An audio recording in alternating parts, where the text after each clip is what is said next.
Avant de commencer, je vais me faire le porte-parole des interprètes et demander à tout le monde de parler le plus lentement possible parce que j'ai cru comprendre qu'elles avaient quelques problèmes. Voilà. Alors, je vais le faire aussi parce que cette partie-là, je ne vous l'avais pas transmise. Messieurs les représentants des hautes autorités, messieurs, mesdames les représentants des ordres professionnels, monsieur le bâtonnier de l'ordre des sollicitadores et agents d'exécution, cher José Carlos, monsieur le vice-président du Conseil général des sollicitadores et agents d'exécution, mes chers consoeurs, mes chers confrères. C'est un très grand honneur, bien sûr, pour moi de prendre la parole devant vous, ce que j'ai déjà fait plusieurs fois d'ailleurs, mais cette fois-ci, pour la première fois, ce sera en tant que membre du Conseil scientifique des sollicitadores et agents d'exécution de votre institut de formation. Conseil scientifique international, pluridisciplinaire, qui reflète parfaitement l'ouverture d'esprit de votre profession. Et même si c'est ma qualité de présidente honoraire de l'Union internationale des huissiers de justice qui me vaut d'avoir été choisie, eh bien, permettez-moi de me sentir un petit peu portugaise. Je voudrais saluer votre initiative dans la création de cet organe parce que ça démontre la profondeur de votre réflexion. Nos professions d'huissier de justice, sollicitadores et agents d'exécution, quel que soit le nom qu'on leur donne, nos professions occupent pleinement notre temps dans leur réalisation effective, quotidienne. Et j'admire donc votre initiative de prendre le temps, de ce temps qui nous est compté, pour élever scientifiquement votre profession au travers de ce conseil qui pourra être un laboratoire d'idées et d'initiatives. Les réformes législatives qui sont dictées par la nécessité d'adaptation à l'évolution sociétale, politique, économique, numérique, bien sûr, nous obligent à nous remettre sans cesse en cause. Et sans une solide et régulière formation, nous nous retrouverions très vite dépassés. Mes chers confrères et mes chers consoeurs portugais, je suis, au travers de votre compte Facebook, vos activités de formation.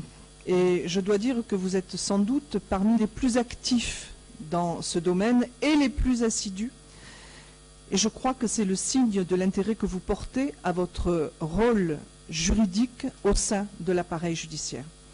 C'est sans doute aussi un moteur dans votre créativité pour toujours améliorer les services que vous rendez à la justice et aux justiciables. On peut citer vos réalisations, comme par exemple Géoprédial, c'est celle que je connais le mieux, et Pépex aussi, voilà, parce que ce sont des réalisations qui font l'admiration du monde entier. Et permettez-moi de dire que je sais de quoi je parle, puisque j'ai présidé l'Union internationale qui compte 90 pays, et parmi ces 90 pays, vous faites figure de modèle sur ce plan de créativité, sur d'autres plans aussi d'ailleurs.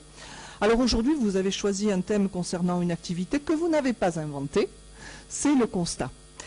Vous avez eu l'occasion à maintes reprises d'échanger avec vos confrères étrangers qui connaissent et pratiquent cette activité depuis longtemps. Et le domaine du constat s'inscrit de façon plus large, d'ailleurs c'est le titre aussi, dans le domaine de la preuve, bien sûr. Toute réflexion sur la preuve conduit à une réflexion sur le procès. Et toutes deux nous dirigent à la sécurité des droits, qui est le noyau dur de l'État constitutionnel contemporain. Donc on ne doit pas analyser, à mon sens, la preuve isolée du droit à la preuve, c'est-à-dire sans tenir compte du droit constitutionnel à l'utilisation des moyens de preuve nécessaires pour former la conviction du juge sur les questions controversées dans un procès. Le mot preuve, qui est pris dans un sens plus large, désigne aussi tout moyen direct ou indirect d'arriver à la connaissance des faits. Et les preuves sont les divers moyens par lesquels l'intelligence arrive à la découverte de la vérité. Ou bien les preuves, ce sont aussi les moyens pour l'acquisition d'une certitude grâce aux traces que tout fait particulier laisse dans l'homme et dans les choses. Une notion plus poétique pourrait dire que la preuve, c'est de faire vivre ce qui ne vit plus. Parmi les modes de preuve et parmi les activités pluridisciplinaires de l'huissier de justice, eh bien, le constat occupe une place essentielle et c'est par essence la voie royale de l'administration de la preuve des droits du justiciable. Vous avez pu en mesurer l'utilité et nous aurons d'ailleurs l'occasion de la détailler dans ces travaux. tout un chacun peut reconnaître dans votre action cette permanente volonté de progresser en servant au mieux votre justice. Et bien servir la justice, c'est aussi le rôle du constat, justement. Vous ne pouviez donc que vous retrouver dans cette activité. Et j'espère que c'est ce que nous allons démontrer dans les développements qui vont suivre aujourd'hui et que nous sommes impatients de découvrir. C'est pour ça que je m'arrêterai ici en souhaitant de fructueux travaux à cette première conférence du Conseil scientifique des sollicitadores et agents d'exécution. Merci.